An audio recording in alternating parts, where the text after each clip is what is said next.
자, 이어서 유신 반대 투쟁의 전개 과정을 살펴봅니다.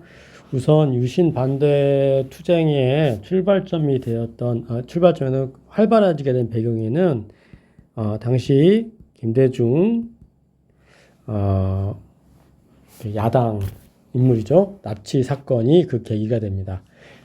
당시에 박정희 정권에게 비판적이었던 김대중을 납치해서 심지어 몰래 처리하려고 했던 이 사건은 당시에 한국과 미국 그리고 일본 이 3국에 관련해서 아주 큰 그 사건으로 알려지게 되고요. 이 사건을 통해서 많은 유신에 반대하는 움직임들이 나타납니다. 그래서 이를테면 개헌을 요구하는 100만인 서명운동도 있었고요. 특히 언론인들 중에서도 언론 자유수호 투쟁운동, 그리고 대학생들의 시위, 그리고 특히 이때 이제 천주교 신부들이 만든 천주교 신부는 정의구현 사재단. 이 정의구현 사재단이 나중에 87년 6월 항쟁 때도 큰 역할을 하죠. 이러한 이제 그 종교단체가 조직돼서 활동을 하게 되고요. 이것들이 하나로 모아진 사건이 1975년에 3월 1일 날 3.1 민주구국선언이라고 하는 민주화를 위한 나라를 구하기 위한 그런 선언으로 이어지면서 유신체제의 독재적인 성격과 폭력성을 정면으로 비판한 사건이 일어납니다. 하지만 이러한 반대 투쟁에 대해서 유신 정권은 긴급조치, 국민의 기본권을 제한할 수 있는 긴급조치를 무려 9차례나 발동을 했고요. 특히 대표적인 간첩 조작 사건이죠. 인혁당 사건, 이름하여 인민혁명당 사건이라고 해서 간첩 사건으로 날조 및 조작을 통해서 그리고 그 과정에서 고문도 있었고요. 무려 8명을 사형시킨 국제사법사상 가장 암흑의 날이라고 이야기되는 2차 인혁당 사건들을 통해서 이러한 것들을 탄압합니다. 자, 이런 속에서 유신 정권은 특히 경제적인 위기도 있었고요. 오랜 기간 동안의 장기 집권이라든가 앞서 얘기했던 인권 탄압 이런 문제에 대한 비난 속에서 위기에 이제 몰리게 되는데 이 유신 체제가 무너지게 되는데 그 중요한 역할을 했던 사건이 바로 YH 무역 사건이 일어납니다. 한 무역 회사에서의 여공들이 시위가 결국 유신 체제 종말까지 이어지게 되는데요. 이 YH 무역 사건 때 여공들을 변호했던 당시 김영삼 신민당 국회의원이자 총재였죠. 이 김영삼을 당시에 여당과 박정권은 이 사건을 괘씸하게 여겨서 김영삼을 국회의원에서 제명하는 그러한 일을 저지르게 되고 이 사건이 결국 당시 그 김영삼의 그 국회의 근거지였던 부산과 마산에서의 학생, 시민, 노동자의 시위로 커지게 됩니다. 이게 이름하여 부마 항쟁이 되고요. 이 부마 항쟁이 한참 일어나는 와중에 당시 박정희는 이 부마 항쟁을 어떻게 처리할 것인가를 둘러싸고 자신의 부하들과 논쟁 끝에 당시 중앙정보부장이었던 김재규의 총탄에 의해서 피살된 사건이 일어납니다. 이게 이름하여 12.6 사태고요. 이 사태로 박정희 정권, 18년간의 박정희 정권이 순식간에 무너지게 됩니다. 자, 하지만 이 박정희 정권이 무너짐에도 불구하고 다시금 군사 정권은 연장이 되게 됩니다. 자, 그 군사 정권을 연장을 주도했던 이가 바로 전두환을 중심으로 한 이름하여 신군부, 군인들 중에서도 이름하여 신군부라고 부르는 세력들이 군사 반란을 통해서 실권을 장악하게 되는데요. 이 사건을 흔히 12.6 군사 12.6이 아니라 12.12죠. 12.12 군사 쿠데타라고 합니다. 자, 이 사건을 좀 살펴보자면 당시에 12.6 사태, 박정희 대통령의 피살 이후에 국무총리였던 최규하가 대통령이 선출된 상태였습니다. 하지만 전두환을 포함한 신군부가 반란을 일으켜서 권력을 장악하게 되는데 이 사건을 12.12 군사 쿠데타라고 합니다. 그리고 이 군사 쿠데타 이후에 정권을 장악하기 위해서 1980년 5월 17일 비상계엄을 전국으로 확대를 한 직후에 확대를 하게 되는데요. 그 과정에서 당시 신군부는 이름하여 서울의 봄이라고 하는 그런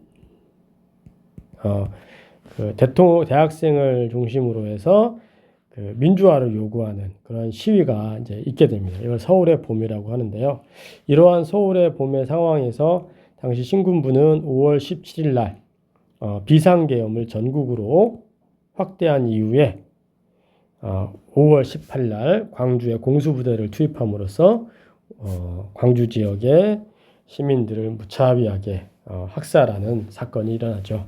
그걸 우리는 이제 5.18 민주화 운동이라고 하는데 그 과정을 보자면 우선 그 5월 18일 날 일본이 전남대 학생들의 시위 속에 공수부대가 투입이 됩니다. 비상계엄으로 투입된 공수부대가 무자비하게 학생들과 시민들을 폭행하게 되고요. 이에 저항하던 시민들이 당시 전남도청 앞에 금남도에 대규모 차량 시위를 하게 되는데 이 과정에서 공수부대와 대치하는 상황에서 공수부대가 이 시민들을 향해서 집단 발포를 하게 됩니다. 그리고 이로 인해서 많은 희생자가 발생을 하게 되는데요. 이후에 시민들은 그 지역에 있는 경찰서나 무기고에서 무기를 꺼내와서 시민군을 조직하기도 하고 저항을 하기도 하는데 이후 결국 이 전남도청의 마지막까지 남았던 시민군을 계엄군이 완전하게 진압하면서 5월 18일 이 5.18 광주와 민주화 운동은 막을 내리게 됩니다. 5.18 민주화 운동은 말 그대로 신군부의 이러한 불법적인 정권 탈취에 맞섰던 민주화 운동이라고 말할 수 있고요. 특히 이후에 민주화 운동을 하는 데 있어서 출발점이 됩니다. 그리고 특히 지금까지의 미국에 대한 어떤 관점들을 다시금 되돌리게 하는, 다시 말해서 미국을 새롭게 보는 반미 운동이 시작되는 계기가 되었다는 그런 의미를 가질 수가 있을 것 같아요.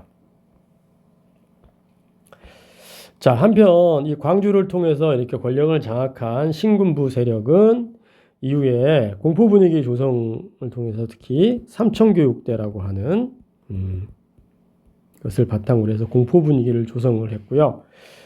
교육이란 명목하에 실제로 많은 이들이 끌려가서 무자비한 폭행과 심지어 목숨을 잃기도 하는 그러한 끔찍한 인권 유린이 발생했던 사건이 이름하여 삼청교육대 사건이었습니다. 그리고 그런 과정에서 전두환은 다시금 유신헌법을 통해서 대통령의 선출이 되게 됩니다.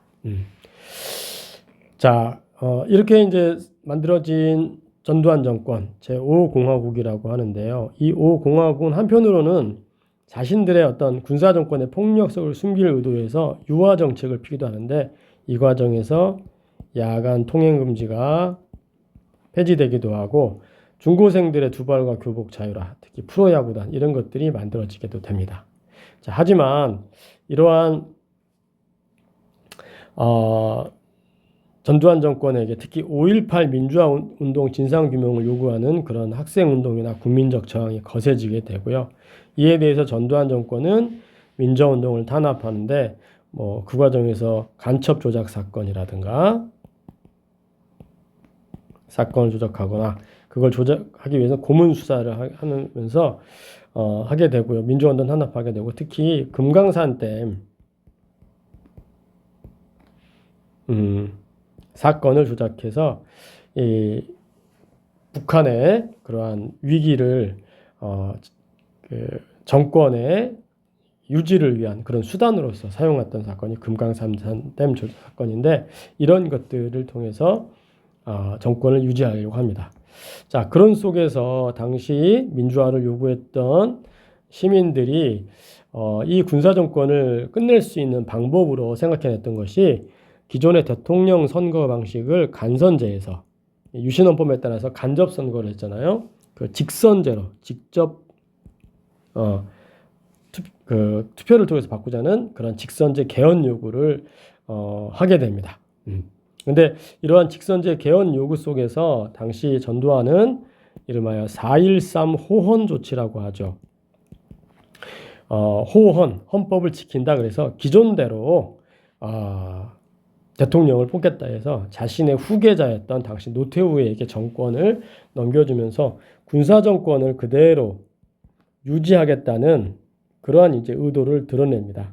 자, 이런 속에서 이제 이 직선제를 개헌 요구하는 것이 이제 뜨겁게 더 커지게 되는데, 이 과정에서 특히 전두환 정권이 당시에 이러한 민주화 운동을 탄압하기 위해서 경찰의 고문 수사, 증거 조작들이 있었고, 대표적인 사건이 부천 경찰서에서 일어났었던 여성에 대한 성폭력, 성고문 사건이 있었고요. 특히 87년 1월경에 박종철이라고 하는 서울대 학생이 남영동에서 고문 끝에 목숨을 잃는 사건이 일어나게 됩니다. 그리고 이 사건이 세상에 알려지게 되면서 87년 6월에 직선제와 그리고 박정철 군 고문 사건에 대한 진상 규명 이런 것들을 요구하는 민주화 운동이 일어나게 되는데요. 그걸 이제 이름하여 6월 민주항쟁이라고 합니다.